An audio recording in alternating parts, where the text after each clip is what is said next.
श्लोक 41 आधी श्लोक बघू. वृषाही वृषभो विष्णुर्वृषपर्वा वृषोदरः वर्धनो वर्धमानश्च विविक्त श्रुतिसागरः. श्लोकातलं पहिलं नाम वृषाही आणि क्रमाप्रमाणे 256वे नाम बघतोय आपण. ओम वृषाहिणे नमः. वृषो धर्मः पुण्यं तदेवाह प्रकाशसाधर्म्यात् द्वादशाः प्रभृतिर्वृषाः सोऽस्यास्तीति वृषाही. म्हणजेच वृष या शब्दाचा अर्थ घेतलाय की धर्म किंवा पुण्य याला वृष म्हणतात. आपण याआधी पण बघितलंय वृष म्हणजे धर्म, धर्म किंवा पुण्य असं म्हणतात. आणि ज्याच्यामुळे दिवस कसा होतो, धर्मरूप होतो. आधी शंकराचार्य भाष्य करताना म्हणतात की प्रकाश साधर्म्यात, प्रकाश स्वरूपात समानता असल्यामुळेच त्याला वृष या शब्दाला, धर्म या शब्दाला ही लागलेलं आहे. पुढे वृष अधिक अहन आणि पुढे इन प्रत्यय लागलेला आहे. म्हणजेच ही व्युत्पत्ती तयार करून वृषाही हा शब्द तयार झाला आहे. आधी शंकराचार्य असे लिहितात की अहन जे आलंय ते याचा अर्थ दिवस आणि वृष म्हणजे धर्म. धर्मरूप दिवसांचा जो स्वामी आहे असा अर्थ लावला जातो. म्हणून परमात्मा वृषाही. धर्मरूप दिवसाने सर्वांचं कर्तव्य पथ यथावत प्रकाशिले जाते.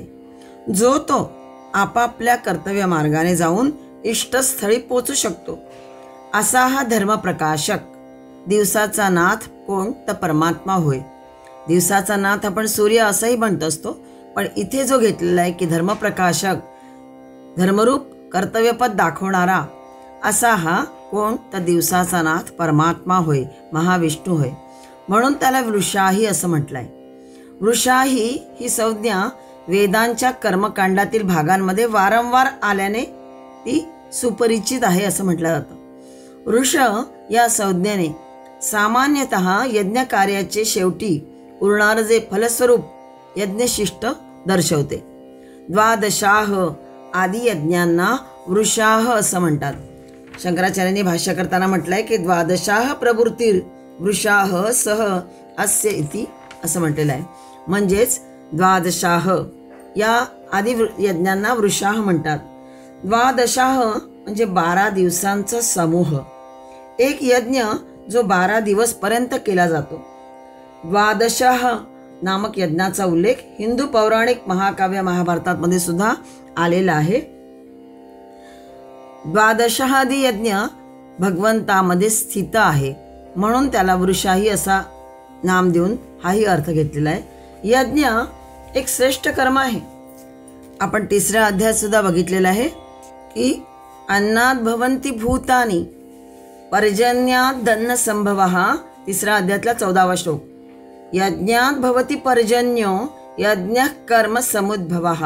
आणि पुढचा 15वा श्लोक आहे कर्म ब्रह्मोद्भवं विद्धि ब्रह्माक्षर समुद्भवं तस्मात् सर्वगतं ब्रह्म नित्यै यज्ञे प्रतिष्ठितम्. म्हणजे सर्व प्राणी अन्नात भवन्ति, अन्नापासून उत्पन्न होतात. पर्जन्यात अन्न संभव, पर्जन्यापासून पावसापासून अन्न संभव म्हणजे अन्न निर्मिती होते.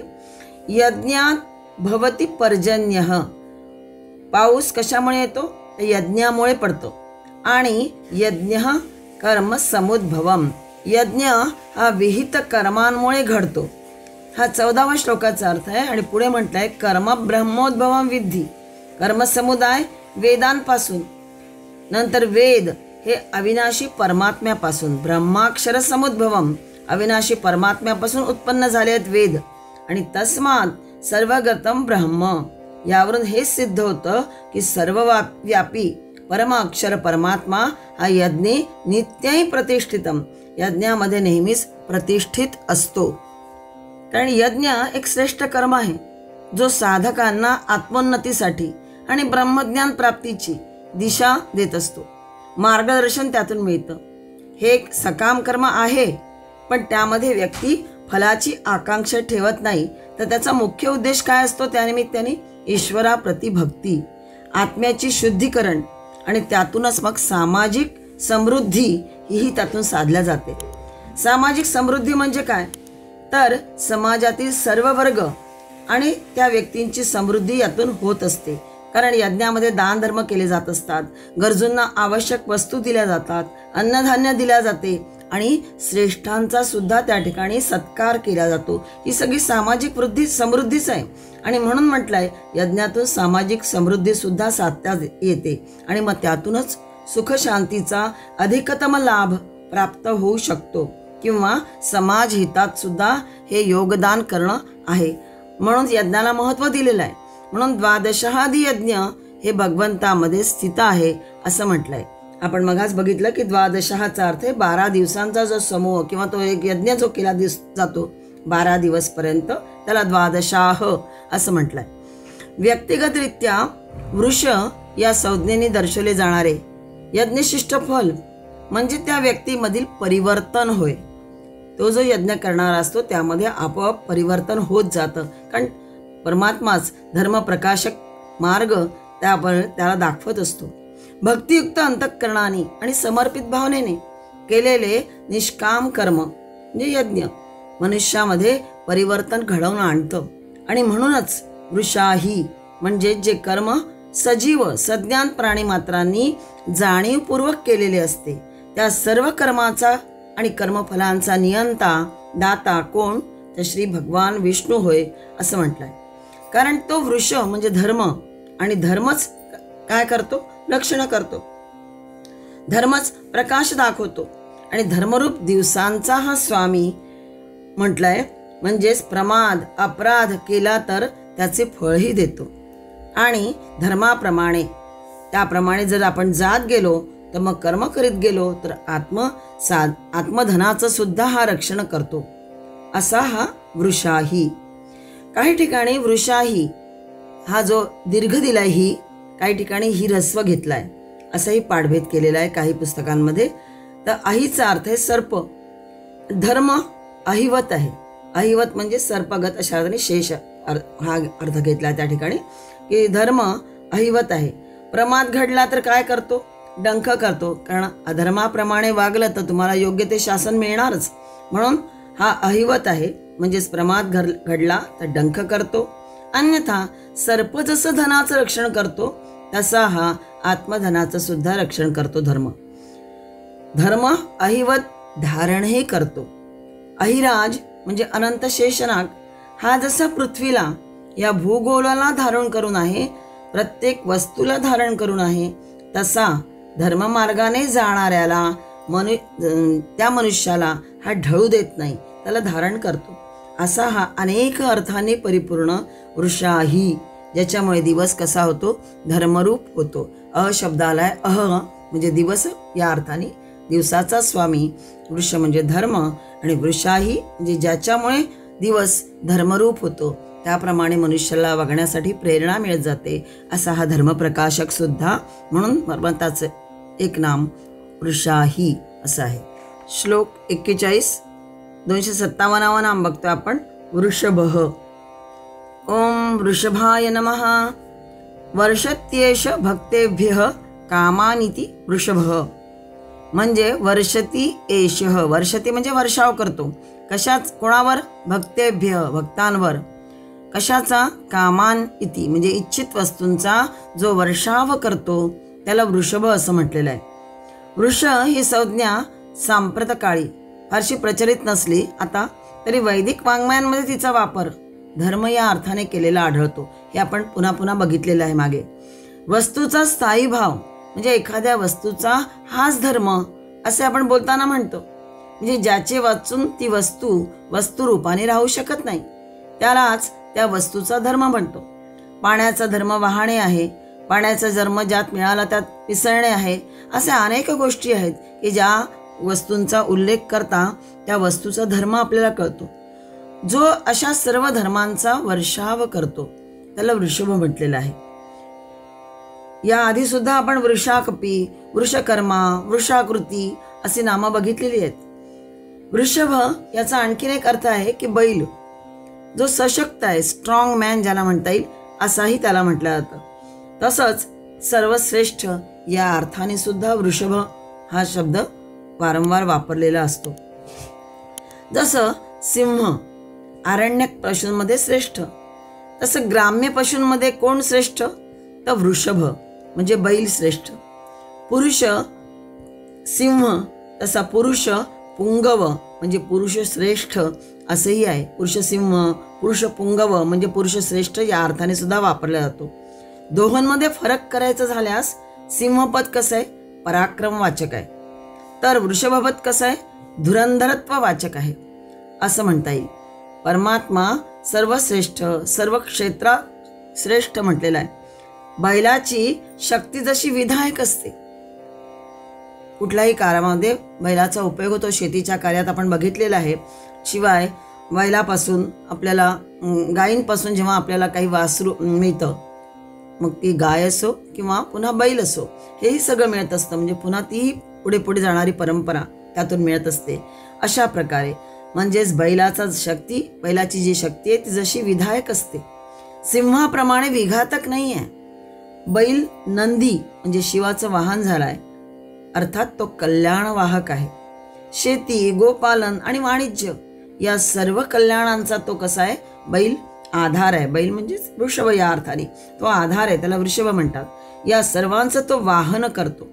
त्याच्या आधारेच मानव जातीची संस्कृती आणि सभ्यता घडली आहे, वर गेली आहे. आणि म्हणून परमात्म्याला वृषभ म्हणण्यात एक औचित्य आहे. वृषभ धेनूंच्या ठाई वीरवृष्टी करून गोधनाची सृष्टी करतो. तसा परमात्मा विश्वजनक असल्यामुळे तोही वृषभ होय. थोडक्यात जो सर्व धर्मांचा वर्षाव करतो, भक्तांवर कामनांचा वर्षाव करतो, तो वृषभ.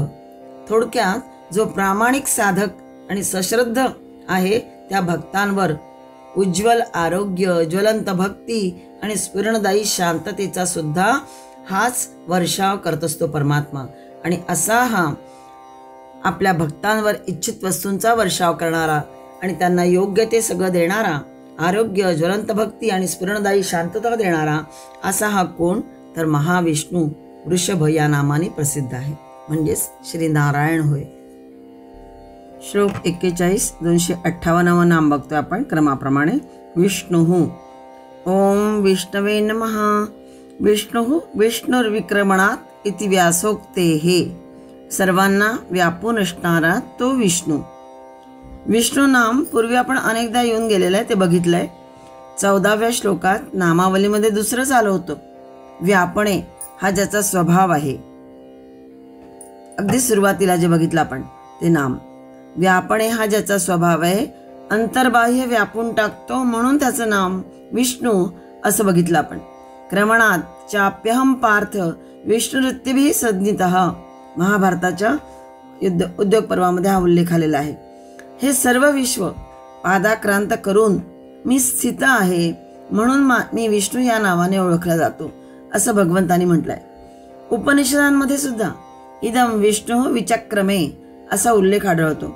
त्याचा अर्थ तोच की विष्णूंनी सर्व जग व्यापले आहे. मागच्या 40व्या श्लोकात सिद्धार्थ, सिद्ध, संकल्प सिद्ध, सिद्धी साधन ही खालची ओळ आपण बघितली श्लोक 40 मध्ये. आणि आता 41व्या श्लोकाची सुरुवात वृने झालेली आहे. वृषाही, वृषभो, पुढे आलाय वृषपर्वा, वृषोदराहा आणि मध्ये मात्र विष्णू आलाय त्या ओळीमध्ये. म्हणजे वृने सुरू असलेली सगळी नामं असताना मध्येच आधी येऊन गेलेलं विष्णू नाम आहे, पण पुन्हा इथे विष्णू घेतलेला आहे. वृषाही, वृषभ, विष्णुर, वृषपर्वा, वृषोदराहा असं म्हटलंय. हे कसं काय? तर काही ठिकाणी असा पाठभेद केलेला आहे की ते वृष्णू नाम आहे, विष्णू नाही आहे, तर वृष्णू वृनी सुरू होणार आहे. म्हणजे हा नवा पाठभेद स्वीकारला तर मग त्याचा अर्थ थोडा आणखीन वेगळा, की या धातूच्या अर्थानुसार विष्णू म्हणजे वर्षणशील, कृपेचा वर्षाव परमात्मा सतत करीत असतो. ती कृपा समजण्याची पात्रता हवी. ती पात्रता म्हणजे अढळ विश्वास. परमात्मा मंगल स्वरूप आहे आणि त्यापासून प्राप्त होणारं सारं काही मंगलच आहे. त्याने सुख दिले तर ती त्याची कृपाच आहे, पण दुःख जर दिलं तर ती शिकवण आहे असं समजून. जसं सुदामदेवाने अढळ विश्वास ठेवला, दुःख दिलंय परमेश्वरांनी मला, यावर अढळ विश्वास ठेवला आणि मग त्याला नंतर त्याचं फळही मिळालं. तसा सुदामदेवाप्रमाणे सदैव विश्वास ढळू देऊ नये. भक्तांच्या जीवनामध्ये सुखदुःखांचा विनियोग केवळ आपला विश्वास दृढ करण्याकडेच होतो. सुखाने तो शिथिल होत नाही, तर दुःखाने विरतही होत नाही. पेस खिळा कसा असतो? प्रत्येक पेस कसला असताना खिळ्याला घट्ट रोवतो. त्याप्रमाणे सुखदुःखाचे पेच व आटे भक्ताला आपल्या ईश्वरावरील विश्वासात अधिक खोल आणि अधिक भक्कम रोवत असतात. ऊन पावसाच्या योगे जसं पीक वाढत जातं, तसा विश्वास सुखदुःखाच्या योगे वाढत गेला पाहिजे. म्हणून विष्णू नाव असेल तर ते सार्थ होतं. विष्णूच्या ऐवजी जर विष्णू असेल काही पाठभेदामध्ये, तर विष्णू सुद्धा सर्वत्र व्यापून आहे. देश, काल, वस्तू, स्वरूप यांच्यामुळे तो कधीही मर्यादित होत नाही, हा अर्थ आहे.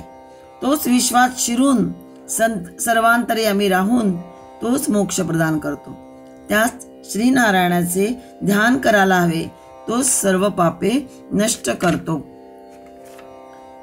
असं हे भगवंताचे एक नाम विष्णू बघितलं तरी सर्वांना व्यापून असणारा तो, अशा अर्थाने, आणि विष्णू बघितलं तरीही त्याचा अर्थ आपण आता बघितला. दोन्ही अर्थाने त्याचे हे नाम सार्थ आहे. श्लोक 41, 259 नाम बघतो आपण. वृषपर्वा. ओम वृषपर्वणे नमः. वृषरूपाणि सोपान पर्वाणि आहु परम धाम आरुरुक्षः इति अतः वृषपर्वा. असं आदिशंकराचार्यांनी भाष्य केलंय. परमपदावर चढून जाण्याची इच्छा करणाऱ्याला आरुरुक्ष शब्द वापरलाय.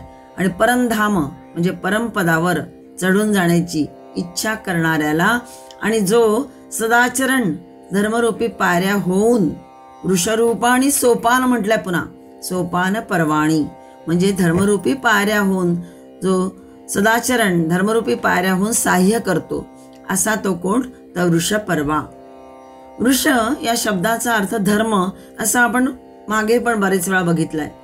आणि पर्व म्हणजे शिडी, सोपान या अर्थाने जो वर घेऊन जातो, असा पायऱ्यांचा समुच्चय जो उच्च पातळीवर नेतो तो पर्वत. आपणास जीवनातील अंतिम सत्याकडे नेणारा सनातन धर्मरूपी सोपानच या संज्ञेने दर्शवलेला आहे. म्हणून भगवंत म्हणतात गीतेच्या 4थ्या अध्यायामध्ये 11व्या श्लोकात की मम वर्तमानुवर्तन्ते, माझ्याच मार्गाने जर गेलं तर भगवंताची उपासना केली तर भक्तांची सतत उत्क्रांती होत राहते. उच्च पातळीवरील अनुभव तो घेऊ शकतो. परमात्मा हाच मानवाचा परमपुरुषार्थ आहे. तो मानवाला क्रमाक्रमाने चढून गाठावायचा आहे. श्रवण, मनन, दर्शन, निधिध्यासन आदी सगळी पर्व आहेत, याला सोपान म्हणतात. श्रवणम, कीर्तनम, विष्णू स्मरणम, पादसेवनम, अर्चनम, वंदनम, दास्यम, सख्यम, आत्मनिवेदनम. ह्या नवविधा ज्या भक्ती आहेत त्या भक्तीच्या पायऱ्या आहेत. सोपान म्हटलंय त्याला. दिव्य श्रवणाने परीक्षित त्या पदापर्यंत पोचला. श्रवणम, कीर्तनाने शुकदेव हे त्या पदापर्यंत पोचले. विष्णू स्मरणम, विष्णूचं स्मरण यांनी प्रल्हाद आणि ध्रुवबाळ. पादसेवनम म्हणजे विष्णू हो च पादसेवनम जी करते ती कोण आहे? ते लक्ष्मी. विनम्र होऊन ती त्याच्या पायाशी आहे. अर्चनम म्हटलंय पुढा या नवविधा भक्तीतली एक आणखी पुढची भक्ती अर्चनम. पृथ्वीराजा हा अर्चन भक्तीने त्याच्या पदापर्यंत पोचला. वंदनम, अक्रूर जो होता तो अक्रूर. दास्य म्हणजे हनुमंत, आणि सख्य म्हणजे अर्जुनासारखं, आणि आत्मनिवेदनम बलिराजा, संपूर्ण समर्पण.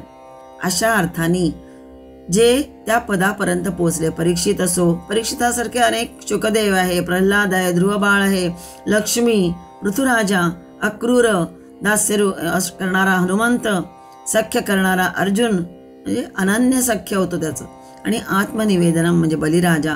हे सगळे संपूर्ण समर्पण भावानी, पण या सगळ्या भक्तीच्या पायऱ्या चढत चढतच ते त्या पदापर्यंत पोचले. अशाप्रमाणे भक्त या भक्तीचा सोपान चढून त्या परमपदाला प्राप्त करतात. म्हणून म्हटलंय पुरुषरूपाणी सोपान पर्वाणी आहू परम धाम आरुरुक्षः. परमधामाची जे इच्छा करतात, असा, आणि तोच हा वृषपर्वा आहे. हाच तो बरोबर घेऊन जातो तुम्हाला जर इच्छा असेल तर. म्हणजे साधनेचे हे जे टप्पे आहेत तेच धर्म आहे आणि त्याच पायऱ्या होय. या पायऱ्या जो चढून जाईल तो त्या परमात्मा मंदिरामध्ये यथाकाळ पोचेल. धर्मरूप या पायऱ्या क्रमशः चढल्याशिवाय कोणालाही वृषपर्वा म्हणविला जात नाही. त्या परमात्म्याला मिळवता येत नाही. कोणालाही सुद्धा त्या पायऱ्या क्रमशः चढल्याशिवाय वृषपर्वा हा म्हणविला जातो त्या परमात्म्याला. ज्याचं नाव वृषपर्वा आहे त्या परमात्म्याला मिळवता येत नाही. भक्त जो उच्च पातळीवरील अनुभव घेऊ शकतो तोच वृषपर्वा कोण आहे? भगवान श्री महाविष्णू होय. म्हणून भगवंताचं एक नाम वृषपर्वा हे सांगितलेलं आहे. श्लोक 41 बघतो आपण. 260 नाम आहे वृषोदरः. ओम वृषोदराय नमः. आदि शंकराचार्य भाष्य करताना म्हणतात की प्रजा वर्षती इव उदारमस्येती वृषोदरः. वृष म्हणजे धर्म. हे या आधी बघितलं आपण. पुन्हा पुन्हा आपण ते बघतोय, पण हे लक्षात राहत असं पुन्हा पुन्हा आपण त्याची पुनरावृत्ती केली की याचं नामाचा अर्थ आपल्या लक्षात राहतो. वृषः धर्म उदरे यस्य सह वृषोदरः. आणि ते दोन शब्द आलेत, वृष आणि उदर. म्हणजेच ज्याच्या उदरी धर्म वाढत आहे तो वृषोदर परमात्मा. तसंच वृषाचा अर्थ आहे वर्षाव करणे. जसं जलोदर कोण आहे तर मेघ, जलवृष्टी करतो. ज्याच्या उदरामध्ये जल आहे तो मेघ जलवृष्टी करतो. तसा हा वृषोदर परमात्मा भक्तिमुक्तीची वृष्टी करणारा आहे. वृषोदर मध्ये जे बघितलं आपण की उदर म्हणजे पोट हा अर्थ आलेला आहे. आपल्याला पण उदर आहे म्हणजे उगमस्थान ज्याला म्हणता येईल तसं. सर्व सृजनात्मक संकल्पनाचं स्थान उदर असतं. उदर म्हणजे नाभीचे जवळ असल्यामुळेच जन्म हेतू म्हणजे जन्माचं कारण म्हणजे जननी जनक समान असा ते आहे. सर्व ब्रह्मांडाचा करता ब्रह्मदेवही नाभी कमलातून उत्पन्न झाला आहे. नाभी कमलाच्या आधाराने राहिला आहे. म्हणजे ज्या स्थानापासून सृजन शक्ती उत्पन्न होते व कार्यकारी होते आणि पुन्हा ज्या स्थानामध्ये विलीन पावते ते स्थान म्हणजेच कोणतं तर श्री विष्णूचं उदर होय. प्रलयाच्या वेळी सर्व व्यक्त जगत व्यक्त होतं आणि प्रलयाच्या वेळी जे व्यक्त आहे जगत ते विलीन होत जातं.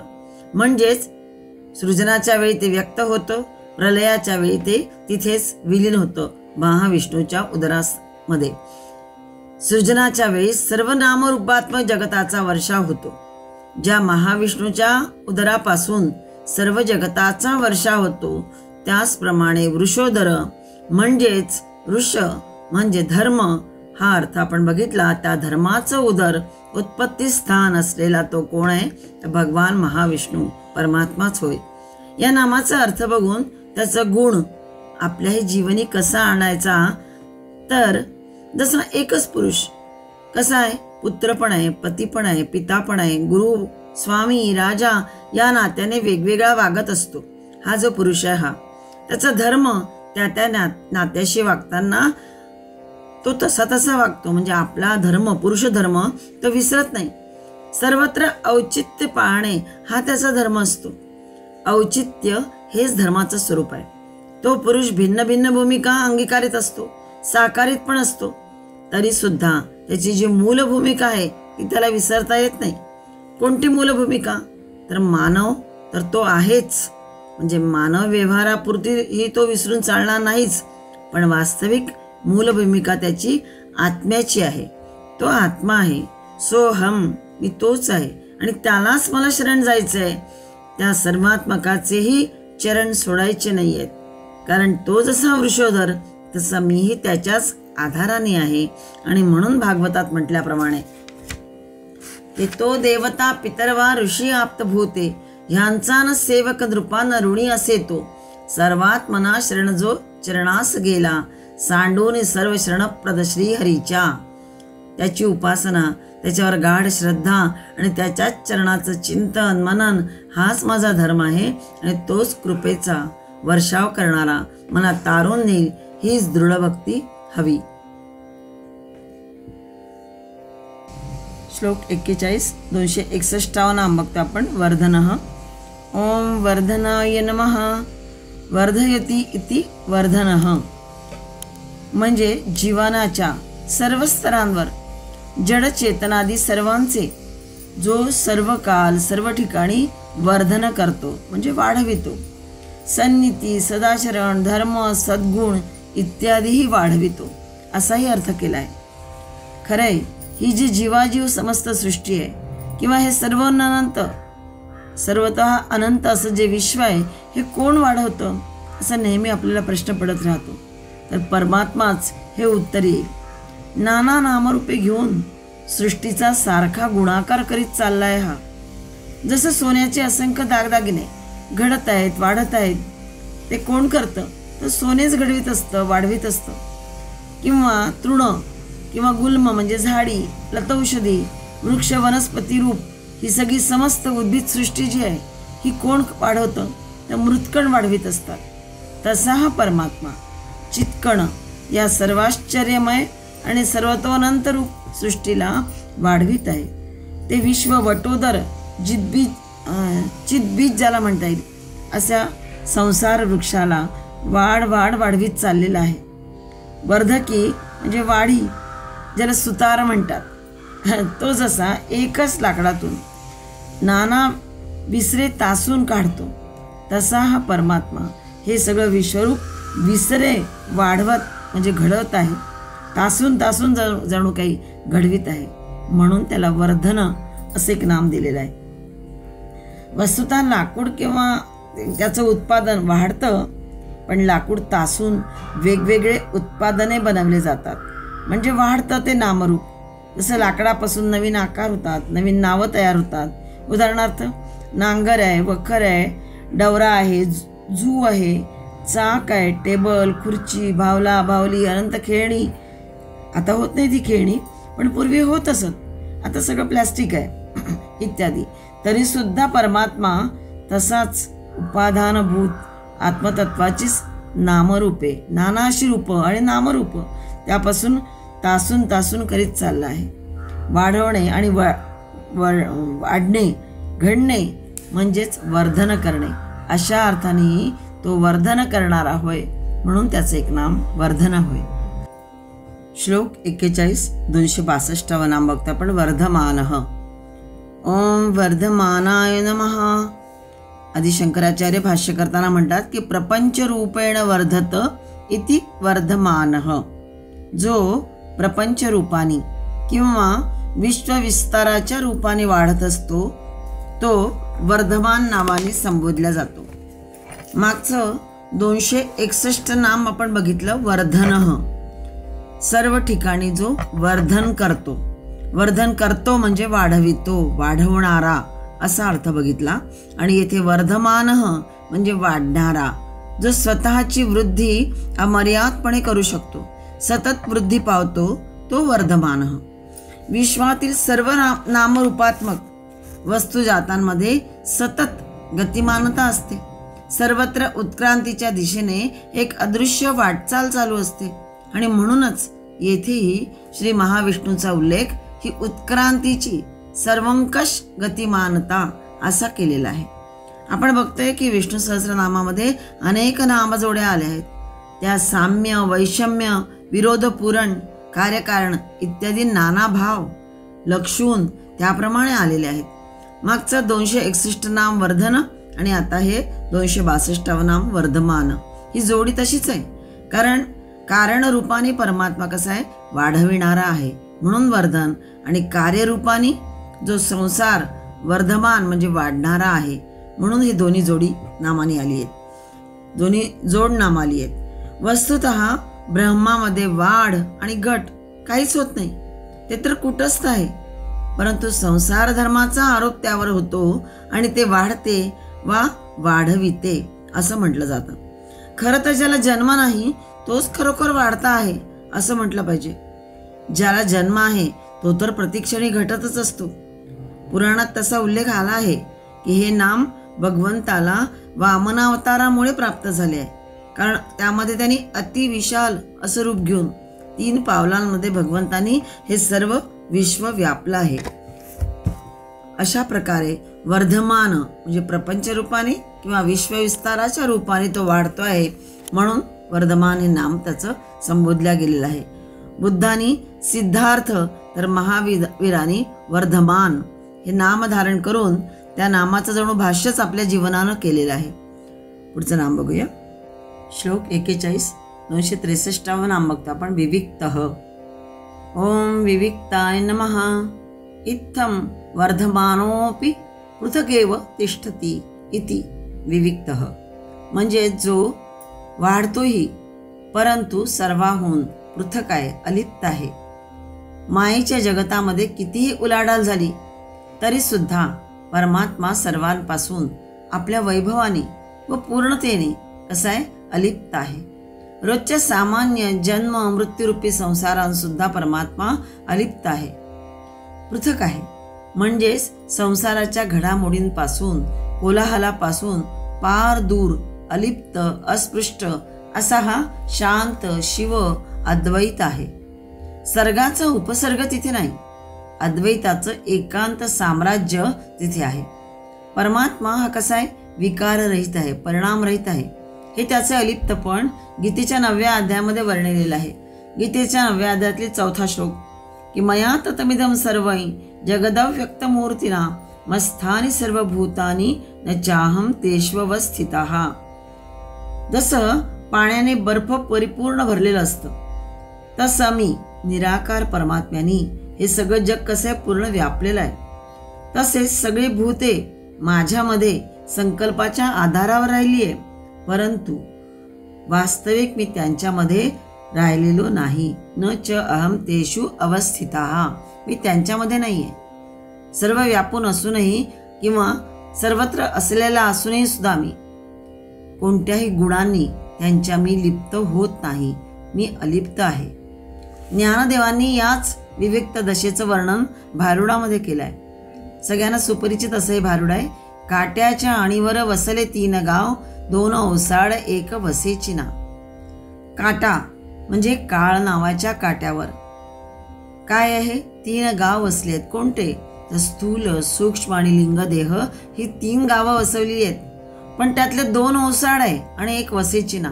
म्हणजे स्थूल आणि सूक्ष्म देह कसे आहेत, नाशवंत आहेत म्हणून ओसाड म्हटलंय त्यांना. पण जो लिंगदेह आहे हा अदृश्य अनाकलनीय म्हणून त्याला काय म्हटलंय, वसेचिना. तो मात्र तिथे राहत नाही. हे भारूड मोठं आहे. खरं तर त्यातल्या फक्त आपण 2 ओळी बघितल्या. जाणत्या बोध नेणत्या विनोद अशी ही सगळी भारूड रचना असते. माऊली ज्ञानदेवांच्या साऱ्याच रचना कशा आहेत, उभय सुखकर आणि सर्व हितकारक, जागृती करणारे आहेत. परमात्मा हा विविक्त म्हणजे प्रपंचापासून संसारापासून कसा आहे, अलिप्त आहे. म्हणून प्रपंचोपशम स्वरूप असला तरी सुद्धा उपशम प्रपंचास पचवून आहे त्याचा. जसा समुद्र, नदी आणि नद हे वेग जिरवून पुन्हा कसा असतो, अचल प्रतिष्ठ असा असतो, तसा समुद्री जळचरा भयनुपजे आणि जळचरी न उबगे समुद्र जैसा असं वर्णन केलेलं आहे. जलचर तरंगाच्या योगे समुद्र क्षोभ पावत नाही. जलचर उसळी मारतात, तरंग येतात, परंतु तरी सुद्धा समुद्र कसा असतो, अचल प्रतिष्ठ, क्षोभ पावत नाही. समुद्राच्या योगे जलचर तरंगांना भय वाटत नाही. दोन्हीही एकमेकांमध्ये कसे असतात, ओतप्रोत एकमय होऊन राहतात. अविभक्तम विभक्तेषु असं वर्णन परमात्म्याचं केलेलं आहे. असं हे त्याचं विविक तत्व आहे. आवर्त, बुडबुडे, तरंगादी विकारांनी पाण्याचं पाणी पण जसं मोडत नाही, ती जशी सलिललीला आहे तशीही विश्वही सलिललीलाच आहे. तिच्या योगे त्याचे विविक तत्व म्हणजेच अलिप्तत्व मोडत नाही.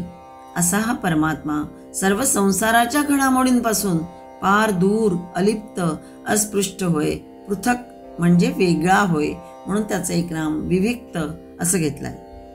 श्लोक 41 264 नाम बघतो आपण. श्रुतिसागरः. ओम श्रुतिसागराय नमः. श्रुतयः सागरः इवात्र निधीयन्ते इति श्रुतिसागरः असं भाष्य केलेलं आहे. समुद्रामध्ये जसं पाणी राहावे तसे वेद ज्याच्या ठिकाणी साठवले आहेत म्हणून त्याचं एक नाम श्रुतिसागरः असं घेतलंय. श्रुती म्हणजे अपौरुषेय ज्ञान. ते ज्ञान म्हणजे सामान्य लौकिक ज्ञान नाही, त्याचा सागर. परमात्म्याहून वेगळा दुसरा कोण होऊ शकेल? परमात्मा हा सर्व ज्ञानांचा सागरच आहे, परंतु त्याला श्रुती सागर म्हणण्यामध्ये विशेष औचित्य आहे. ब्रह्म वा परमात्मा हा सर्व वेदांचं परम आणि चरम गंतव्य आहे. तसा तो सर्व वेदांचं उगमस्थानही आहे. सर्व जलवाह मेघ जसे समुद्रापासूनच आहेत, तसे सर्व वेदांत परमात्म्यापासूनच उत्पन्न झाले आहेत. आणि म्हणूनच वेद विचारांच्या सर्व नद्यांना समाविष्ट करणारा सागर म्हणून त्याचं एक नाम श्रुती सागर असं परमात्म्याचं घेतले आहे. सर्व धर्मग्रंथ हे वेदविचारांचंच लहान लहान प्रवाह नद्या आहेत जणू काही. आणि सर्व धर्मग्रंथांचं एकमेव लक्ष्य काय असतं? तर परमानंद चैतन्य स्वरूप श्री महाविष्णूच आहे सर्व धर्मग्रंथांचं एकमेव लक्ष्य. असं म्हटलं आहे की मत्त स्मृतिर्ज्ञानमपोहनञ्च, सर्व शास्त्रज्ञान, सर्व विज्ञान आणि सर्व संशयच्छेदी गुरुमुखी ज्ञान हे सगळं परमेश्वरापासूनच स्फुरलेलं आहे आणि लाभलेलंही आहे. गीतेच्या 15व्या अध्यायामध्ये 15व्या श्लोकात भगवंतांनी म्हटलं आहे की सर्वस्य चाहं हृदि सन्निविष्टो मत्त स्मृतिर्ज्ञानमपोहनञ्च वेदैश्च सर्वैरहमेव वेद्यो वेदांत कृद्वेद विदेव चाहम. सर्व प्राणीमात्रांच्या हृदयात मीच अंतर्यामी रूपाने स्थित आहे. तसंच मत्त म्हणजे माझ्यापासूनच, स्मृती म्हणजे स्मृती, ज्ञानम ज्ञान आणि अपोहनम. अपोहनमचा अर्थ आहे विचारांनी जी बुद्धीत असणारे संशय, विपर्यय इत्यादी दोष घालवणे म्हणजे अपोहन. ते सगळं मीच आहे. आणि सर्वैही वेदैही, सर्व वेदांच्या द्वारे, वेद्य म्हणजे जाणून घेण्याला योग्य असाही मीच तो आहे. वेदांतकृत म्हणजे वेदांताचा कर्ता सुद्धा, आणि वेदवित म्हणजे वेद जाणणारा सुद्धा कोण आहे? अहम एव, मीच आहे असं भगवंताने स्वतः 15व्या अध्यायामध्ये गीतेच्या सांगून ठेवलेलं आहे. त्यामुळेच त्याला श्रुती सागर म्हणायचे. ज्ञानाचा सागर होतोय. पौरुषेय ज्ञान म्हणजेच कामनेने पिडिलेला देहबद्ध अल्पज्ञ जीवाचं ते भ्रांत शबल ज्ञान होय असं म्हटलं जातं. शबल म्हणजे इम्प्युअर, अशुद्ध ज्ञान असते. पण अपौरुषीय ज्ञान कसं आहे? निरुपाधी, नित्य, शुद्ध, बद्ध, मुक्त स्वभाव परमात्म्याचा आहे. निखळ, निभ्रांत, अनंत ज्ञान होय असे अनेक शब्द वापरलेले आहेत. निखळ ज्ञानाचा बिंदू म्हणजे मुक्त पुरुष आणि सिंधू सागर म्हणजे कोण? तर परमात्मा. म्हणून तोच श्रुती सागर होय असं वर्णन केलेलं आहे.